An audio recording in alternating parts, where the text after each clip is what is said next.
السلام علیکم ورحمۃ اللہ وبرکاتہ۔ الحمد للہ نحمده ونستعینه ونستغفره ونؤمن به ونتوکل علیہ ونعوذ باللہ من شرور انفسنا ومن سیئات اعمالنا من یهده اللہ فلا مضل له ومن یضلل فلا هادی له واشهد ان لا اله الا اللہ واشهد ان محمدا عبده ورسوله اما بعد اعوذ باللہ السمیع العلیم من الشیطان الرجیم بسم اللہ الرحمن الرحیم کنتم خیر امۃ اخرجت للناس تأمرون بالمعروف وتنهون عن المنکر۔ نہایت ہی معطر اور مطلوب ترین شخصیت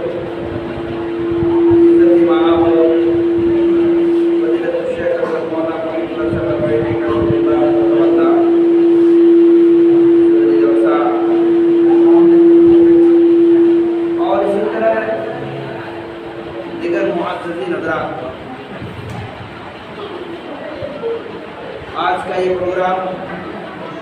دعوتی پروگرام ہے۔ آج صرف اور صرف لوگوں کو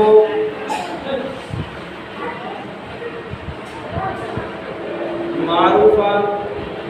اور بہترین چیزوں کے لیے دعوت دینے کے لیے پروگرام رکھا گیا ہے اور برائیوں سے باز رہیں اس کی تلقین کرنے کے لیے پروگرام رکھا گیا ہے۔ اس لیے میں نے مناسب سمجھا کہ ایسی آیت کریمہ کی تلاوت کی جائے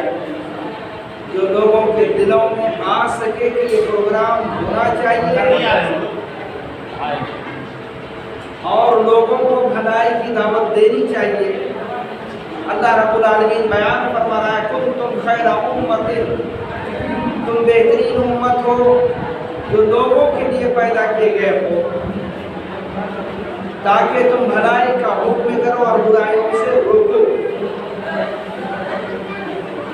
میرے بھائیوں، میرے نوجوانوں، اللہ رب العالمین نے ہر قوم کے لیے خادم کو بھیجا تھا، لکل قوم ہاد، اور وہ ہدایت کرنے والا آتا اور لوگوں کو سمجھاتے، حدیث و قرآن کی باتیں بتا کر کے انہیں اللہ کی طرف دعوت دیتے۔ آج کا یہ پروگرام بس اسی لیے ہے کہ آپ کو نماز کی طرف بلایا جائے، آپ کو دینی امور کی طرف بلایا جائے، آپ کو منہیات اور بری چیزوں سے روکا جائے، اس لیے آج کا یہ پروگرام ہے۔ اس لیے بھی ہم لوگوں نے سوچا کہ اگر ایسا نہ کریں تو کہیں اللہ رب العالمین گرفت نہ کر لے، پکڑ نہ دے اور اللہ پوچھ نہ ڈالے قیامت کے دن کہ بتاؤ تم لوگ اتنی کثیر تعداد میں علماء کرام رہنے کے باوجود لوگوں کو بھلائی کا حکم کیوں نہیں کرتے اور برائیوں سے کیوں نہیں روکتے؟ بس اسی کو مد نظر رکھتے ہوئے لوگوں آج کا یہ پروگرام انعقاد کیا گیا ہے۔ اس لیے میں مزید تمام لوگوں سے گزارش کروں گا کہ آپ آئیں اور جم کر کے بیٹھیں۔ یقیناً میرے بھائی اللہ آپ کو بھی پوچھے گا قیامت کے دن کہ بتاؤ اتنے بڑے بڑے علماء کرام تشریف لائے تھے اور ان کا بیان ہو رہا تھا اور آپ مجلس میں کیوں نہیں گئے؟ اس لیے میں تمام نوجوانوں سے لے کر بوڑھے تک اور تمام ماں اور بہنوں سے بھی ہماری گزارش ہوگی کہ ماں آپ کسی جگہ بیٹھ کر کے اطمینان و سکون کے ساتھ سنو۔ آؤ میرے بھائیوں، میرے نوجوانوں، میرے ساتھیوں، سنو نبی اکرم جناب محمد رسول اللہ صلی اللہ علیہ وسلم نے بیان فرمایا ہے من رأى منکم منکرا، تم دیکھا کوئی شخص یعنی دیکھے کہ برا کر رہا ہے، برائی کرتا ہوا دیکھے تو چاہیے کہ اپنے ہاتھ سے روکے، اگر ہاتھ سے روکنے کی طاقت نہیں تو اس کو اپنے زبان سے روکے، اگر زبان سے بھی روکنے کی طاقت نہیں ہے تو اس کو دل میں برا جانے، لیکن ایمان کا سب سے کم تر درجہ ہے۔ لہذا میرے بھائیوں، میرے ساتھیوں، میرے نوجوانوں، صرف علماء پر ذمہ داری نہیں آتی ہے کہ علماء ہی لوگوں کو برائی سے منع کرے اور بھلائی کا حکم کرے، بلکہ آپ پر بھی فرض ہے۔ آپ اگر دیکھ رہے ہیں کہ کوئی برا کر رہا ہے تو آپ کو روکنا ہوگا۔ یاد رکھو، اگر آپ برائیوں سے نہیں روکیں گے تو رب کعبہ کی قسم ہے، سن لو، قرآن مقدس میں اللہ رب العالمین نے بنی اسرائیل کا واقعہ بیان فرمایا ہے۔ آپ کو پتا ہے اللہ نے قرآن میں بیان فرمایا ہے وَلَقَدْ عَلِمْتُمُ الَّذِينَ اعْتَدَوْا مِنْكُمْ فِي السَّبْتِ فَقُلْنَا لَهُمْ كُونُوا قِرَدَةً خَاسِئِينَ، یعنی تم میں سے کچھ لوگوں نے جان لیا، البتہ لَقَدْ عَلِمْتُمُ الَّذِينَ اعْتَدَوْا، تم میں سے یعنی تم نے جان لیا کہ تم میں سے کچھ لوگوں نے حد سے تجاوز کیا، سنیچر کے دن، ہفتے کے دن، ہفتے کے دن کی تجاوز کر ڈالی، تو اللہ رب العالمین نے کہا کونو، جاؤ تم لوگ ہو جاؤ بندر، جلیل بندر بن جاؤ۔ میرے بھائیوں، میرے ساتھیوں، میرے نوجوانوں، آپ کو پتا ہے 3 قسم کے آدمیوں پر عذاب آیا تھا۔ آج جو ہم لوگ گاؤں کریا اور میں اپنا وطیرہ بنایا ہوں کہ جس کو دیکھتا ہوں کہ برا کر رہا ہے اس کو روکنے کی کوشش کرتا ہوں، مانے نہ مانے ان کا کام ہے، لیکن کہہ دیتا ہوں کہ تمہارے لیے برا۔ بہت سارے نوجوانوں کو دیکھتا ہوں گردن میں ہار پہنا ہوا ہے، میں بلا کسی کلو کھا کے فوراً اس کو ٹوکتا ہوں کہ یہ عورت کا لباس ہے، اور اللہ کے نبی نے عورت کے ڈریس اپنانے سے منع فرمایا ہے، بلکہ لعنت بھیجی ہے، اس لباس سے اس کو ہٹاؤ۔ اور اس طرح بہت ساری چیزوں کو دیکھنے کے بعد میں ضرور روکنے کی کوشش کرتا ہوں۔ میرے بھائیوں، میرے نوجوانوں، 3 قسم کے آدمیوں پر بنی اسرائیل پر جو عذاب آیا تھا، تو 3 قسم کے لوگوں پر کون کون تھے؟ ایک وہ جو ہفتے کے دن کی تجاوز کی ڈالی، اللہ نے کہا تھا کہ تم لوگ ہفتے کے دن مچھلی نہیں پکڑ ڈالے، ان پر ایک عذاب آیا تھا۔ اور دوسرا، ایک مرتبہ کہا کہ دیکھو بھائی یہ برا کر رہے ہو، یہ دیکھو اللہ نے کہا تھا تم اس کی تجاوز کر رہے ہو، اگر نہیں رکا تو پھر دوبارہ ان کو نہیں کہا۔ اور تیسرا وہ شخص ہے جو کرتا ہوا دیکھ کر کے ایک مرتبہ بھی منع نہیں کیا۔ کتنے لوگوں پر عذاب آیا تھا؟ سنا بہت سے، 3 قسم کا، ایک تو کرنے والے پر، دوسرا ایک مرتبہ کہا اس کے بعد خاموش، اور تیسرا وہ شخص ہے جو کچھ بھی نہیں کہا۔ 3 قسم کے آدمیوں پر عذاب آیا تھا۔ بھائیو، اس لیے میں آپ سے گزارش کرنا چاہتا ہوں کہ آپ ضرور دل میں رکھیں کہ اگر میں برا کر رہا ہے، ارے وہ جانے جاؤ، جو ہے جانے جانے نہیں۔ میرے بھائیوں، آپ پر بھی فرض ہے کہ ان کو روکیں، آپ روکیں، ورنہ قیامت کے دن اللہ رب العالمین آپ کو گرفتار کر لے گا، اللہ آپ کو بھی عذاب میں مبتلا کرے گا۔ اس لیے آپ یہ دیکھ کر کے خوش نہ ہو کہ وہ کر رہا وہ جانے، نہیں، آپ کو روکنے کی ذمہ داری ہے۔ حدیث پاک میں آتا ہے، نبی اکرم جناب محمد رسول اللہ صلی اللہ علیہ وسلم نے بیان فرمایا ہے کہ قیامت کے دن ایک پڑوسی جہنم جا رہا ہوگا، چنانچہ وہ شخص سے اپنے پڑوسی کے دامن کو پکڑ کے کہے گا، اے اللہ اس نے میری خیانت کی ہے، اے اللہ اس نے میری خیانت کی ہے۔ تب وہ پڑوسی جو جہنم جا رہا ہوگا وہ کہے گا، اللہ، اے اللہ یہ سچ کہتا ہے کہ میں نے اس کی خیانت نہیں کی ہے، لیکن اللہ یہ نماز پڑھتا مجھ کو کبھی نہیں روکا، اے اللہ اچھا کام کرتا کبھی نہیں روکا، یہ مجھ کو اچھے کام کرنے کی ترغیب نہیں کرتا، اے اللہ مجھ کو بے نماز یا نماز نہیں پڑھتا مجھ کو کبھی نہیں کہتا کہ نماز پڑھو، اللہ کبھی نہیں کہتا کہ تم جو ہے برے کاموں سے باز جاؤ۔ اگر کہا ہوتا آج جہنم رسید نہ ہوتا۔ پتا چلا میرے بھائیوں کہ آپ اگر دنیا میں اپنے پڑوسی کو برائیوں سے نہیں روکا ہے تو قیامت کے دن آپ کا پڑوسی آپ کا دامن پکڑ کے جہنم رسید کرے گا۔ یاد رکھو۔ اور ایک بات، 25 آدمیوں کی ایک ٹولی تھی، ایک محلہ تھا، نبی اکرم جناب محمد رسول اللہ صلی اللہ علیہ وسلم بیان فرمایا کہ زمانہ ماضیہ میں 25 گھروں کی ایک آبادی تھی، روزہ کا رمضان کا دن تھا،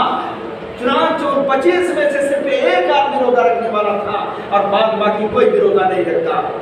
اللہ رب العالمین نے حضرت جبرائیل کو کہا، اے جبرائیل جاؤ اور پورے 25 کے 25 گھروں سمیت پورے گاؤں کو تحس کر دو، ہلاک و برباد کر دو۔ خدا کی قسم حضرت جبرائیل نے کہا، اے اللہ اس میں تو ایک بزرگ آدمی بھی ہے، اے اللہ اس میں تو ایک نمازی آدمی ہے، اللہ ایک آدمی جو روزہ رکھتا ہے، اللہ کیسے کیا کیا جائے، اے اللہ وہ تو اچھا آدمی ہے۔ چنانچہ اللہ نے کہا فَابْتَعْ بِهِ، جاؤ اسی سے